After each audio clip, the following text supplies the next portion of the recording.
अगर हम tax return को दो हिस्सों में डिवाइड करें यानी टैक्स कंप्यूटेशन को और वेल्थ रिकन्सिलिएशन में, तो मैं आसानी से कह सकता हूँ कि अगर टैक्स कंप्यूटेशन एक साइंस है तो जो वेल्थ रिकन्सिलिएशन है वो एक ऑलमोस्ट आर्ट वर्क कहलाता है। आज हम जिस चीज़ के ऊपर बात करेंगे वो है कंपोनेंट्स ऑफ वेल्थ रिकन्सिलिएशन।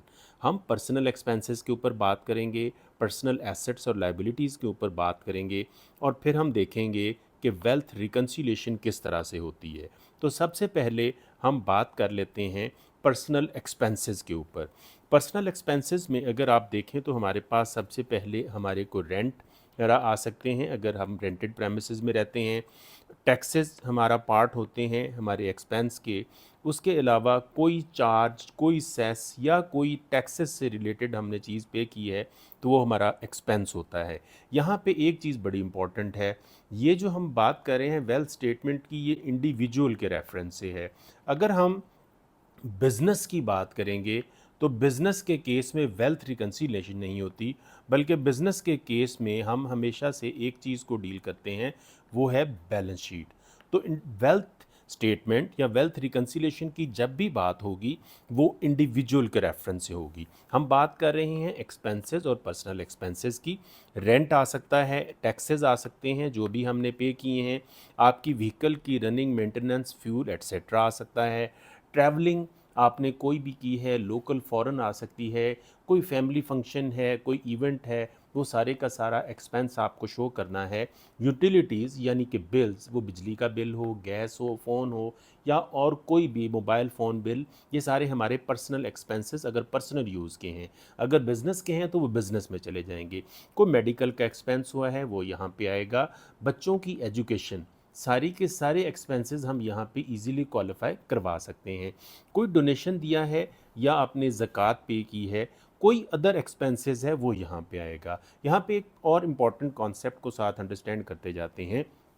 अगर फैमिली में एक से ज़्यादा मेंबर, पर्टिकुलरली हस्बैंड और वाइफ अगर वर्किंग हैं, तो हम वहाँ पे एक कॉलम जाके आईआरएस में भी देखेंगे, वो है कंट्रीब्यूशन फ्रॉम फैमिली मेंबर और टू फैमिली मेंबर।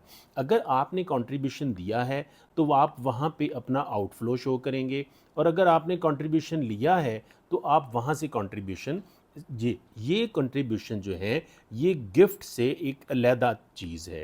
ये याद रखें, गिफ्ट एक सेपरेट चीज़ है और ये एक सेपरेट चीज़ है। उसके अलावा अगर हम एसेट्स के ऊपर आ जाते हैं तो एसेट्स में हमारे एग्रीकल्चर के एसेट्स हो सकते हैं, एग्रीकल्चर लैंड हो सकती है, रेजिडेंशियल, कमर्शियल या इंडस्ट्रियल प्रॉपर्टी कोई आपके पास हो सकती है, आपका बिजनेस का कैपिटल हो सकता है, कोई इक्विपमेंट घर के अंदर या कोई फिक्स्ड जो हमारे पास इक्विपमेंट लगा हुआ हो सकता है, कोई एनिमल्स हो सकते हैं किसी भी टाइप की, व्हीकल, गाड़ियाँ कोई भी हमारे पास हो सकती हैं, कोई प्रेशियस पोजेशन हमारे पास गोल्ड एट्सेट्रा कोई भी हो सकता है। हमारे पास हाउस होल्ड हो सकते हैं, घरों में हमारे पास जो घरों का सामान है वो हो सकता है, कैश या बैंक हो सकता है, या कोई भी अदर हमारे पास एसेट्स कोई भी किसी भी नेम से हमारे पास आ रहे हो वो हो सकते हैं। उसके अलावा हमारी लायबिलिटीज़ भी होती हैं जो वेल्थ रिकन्सिलिएशन में आनी चाहिए।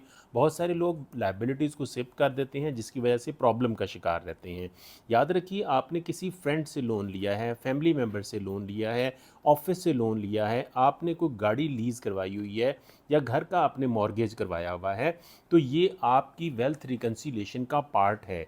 आपका कैश इनफ्लो हुआ है तो आपको ये बताना है कि आपने ये लोन लिया था और इससे आपने ये एसेट बनाया है। इम्पॉर्टेंट चीज़ क्या है कि आपने एसेट्स या लाइबिलिटीज़ पाकिस्तान के अंदर हैं या पाकिस्तान से बाहर हैं, आपने वो दोनों शो करने हैं।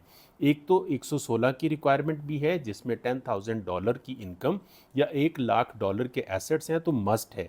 एक सीएफसी का कॉन्सेप्ट भी है जिसको कंट्रोल्ड फॉरेन कंपनी कहा जाता है, वो वेल्थ से रिलेटेड नहीं है लेकिन वो इनकम कंप्यूटेशन में आती है। लेकिन जाहिर है अगर आप उसकी इनकम वहाँ पे शो करेंगे तो उसकी इन्वेस्टमेंट भी आपकी वेल्थ में डिपिक्ट होनी चाहिए। अच्छा, अब ये थंब रूल क्या बन जाता है, वेल्थ रिकनसाइल कैसे होगी, बड़ा इंपॉर्टेंट है इसको अंडरस्टैंड करना। देखिए, आपकी इनकम फ्रॉम ऑल सोर्सेज जो भी आपकी आएगी, ये एक थंब रूल है, इसको इंपॉर्टेंट समझें। आपकी इनकम जो भी आएगी वो या आपकी कैश की फॉर्म में होगी या वो आपकी बैंक में ड्रॉप हो रही होगी। उसके अलावा आपने जो भी ऊपर डिस्क्राइब्ड एक्सपेंसेस किए हैं वो आपने इनके अंदर से आउट फ्लो किए हैं। अगर आपने एक्सपेंसेस नहीं किए तो फिर आपने इन्वेस्टमेंट की है, या आपने कोई प्रॉपर्टी ख़रीदी है, गाड़ी ख़रीदी है, शेयर्स ख़रीदे हैं, किसी भी फॉर्म की इन्वेस्टमेंट की है और एक्सपेंसेस किए हैं, तो वो आपका कैश आउटफ्लो है। ये आपका कैश इनफ्लो है और ये आपका कैश आउटफ्लो है। अगर लोन्स वगैरह हैं तो वो भी इनफ्लो है। प्रॉब्लम और कहाँ पे हमारी सॉल्व हो जाती है कि अगर इस इनफ्लो में से ये आउटफ्लो माइनस कर दें तो हमारे पास जो हमारी अमाउंट है वो या कैश में हमारे पास होनी चाहिए या बैंक में होनी चाहिए। लोगों को बहुत ज़्यादा प्रॉब्लम आती है इसको रिकंसाइल करने में।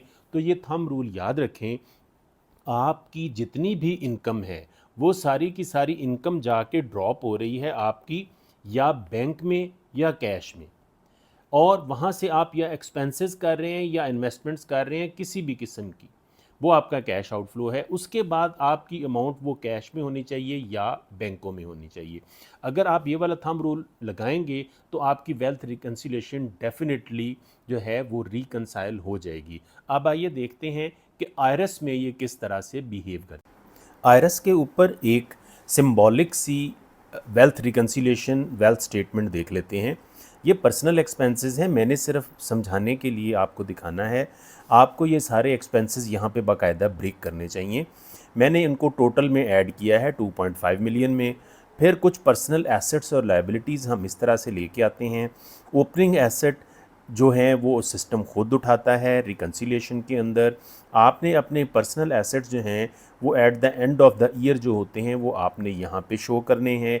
जो इनमें एडिशन और डिलीशन होगी उनका इफ़ेक्ट आपने इसके अंदर डाल लेना है। जो आपका कैश है वो आपने शो कर देना है, बैंक है वो शो कर देना है। अगर एसेट्स पाकिस्तान से बाहर हैं तो मेंटेन करें। कोई वोटिंग राइट्स हैं फॉरेन कंपनी में वो लिखें जो मैंने आपको पहले बताया। कोई लायबिलिटी है उसको मेंशन करें, तो आपके पास नेट करंट एसेट्स आ जाएंगी। मैंने आपको बताया था पर्सनल एक्सपेंसेस और पर्सनल एसेट्स के साथ फिर हमने रिकंसाइल करना होता है। रिकन्सिलेशन का वही तरीका है। पिछले साल के एसेट्स सिस्टम खुद से उठाएगा, आपने इस साल का इनफ्लो लेना है, उसके अंदर से आपने अपने एक्सपेंसेस माइनस करने हैं और फिर जो at the end of the year जो एसेट्स होंगे वो सिस्टम उठा लेगा। अगर कोई डिफरेंस नहीं है तो आपका रिकन्सिलिएशन में जो बैलेंस है वो ज़ीरो अमाउंट आ जाएगी। यहाँ पे आपने मेक श्योर करना है कि अनरिकनसाइल्ड अमाउंट जो है वो ज़ीरो हो। मैंने बहुत सारी रिटर्न्स देखी हैं जहाँ पे अनरिकनसाइल्ड अमाउंट्स आ रही होती हैं। पहले ये सबमिट हो जाती थी, अब तो उससे सबमिट भी नहीं होती। अच्छा, अब एक चीज़ इंपॉर्टेंट देख लेते हैं। मैंने आपको जो बताया था वो कंट्रीब्यूशन बताया था अगर आप स्पाउस या फैमिली मेम्बर से लेते हैं। यहाँ पे गिफ्ट्स भी मौजूद हैं, आप गिफ्ट रिसीव करते हैं, आप गिफ्ट देते हैं। Gain on disposable excluding immovable property है, कोई फॉरेन रेमिटेंस है तो वो यहाँ आती है। अगर कोई एडजस्टमेंट है जो आप समझते हैं कि आप जस्टिफाई कर सकते हैं अथॉरिटीज़ को, तो वो आप यहाँ पे मेंशन करें। उसके अलावा टैक्सेबल इनकम भी यहाँ पे आती है और जो एग्जैम्प्ट इनकम है वो भी यहाँ पे आती है, तभी आपकी जो रिकन्सिलेशन है वो कंप्लीट होगी। Thank you very much for watching. Stay tuned for more professional videos on tax.